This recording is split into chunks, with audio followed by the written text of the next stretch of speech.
Either you can't afford it or don't want to pay a certain amount is why people play on a budget, but with doing so comes compromise. In this context, how much better your deck is in comparison to the rest of the field. Now, it is by no means impossible to win with a budget deck against one that isn't so budget, and even if you have the disposable income, you can still be garbage since cards themselves don't make the player better, but it's not impossible. No disrespect intended towards anyone that's done a video on budget decks, cards, or a combination of the two, but me personally, budget seems more like a buzzword than anything else. I get it. You feel you gotta cater to those that can't afford or don't want to spend that dinero, and that's cool.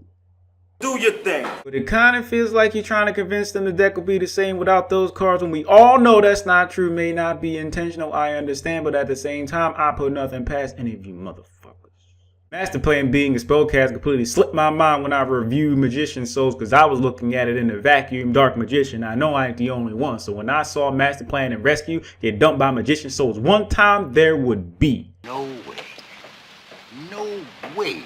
I play Spire without it. Has nothing to do with how much it costs. It's just good for the deck, and playing without it would mean you have to play something else that's worse than playing 3 copies of it. So even though it may be budget, the deck's clearly worse. To say there's a suitable replacement for Magician Souls, or any card for that matter, that's expensive is a blatant lie. But at the same time, that doesn't mean you must go out and buy them for their current prices. Sometimes it's just better selling the bench, which is what I choose to do, because I refuse to play a deck half-assed in real life. But I also refuse to pay so much for a deck. It is simply not happening. I could be as competitive as I could, or I could focus on these videos. Guess which one I chose? And because of that, I don't see the game as some of you do. I played it for many years, started when I was 15, so I have a fair share of memories, met decent enough people, but I wouldn't call the majority of them my friends. I have 2 priorities in life. Number 1, my significant other. 2, these videos, because it's basically my job in that order. What's the point of saying all that? There's no real reason for it. I just felt like getting the video this way. You got a problem with that?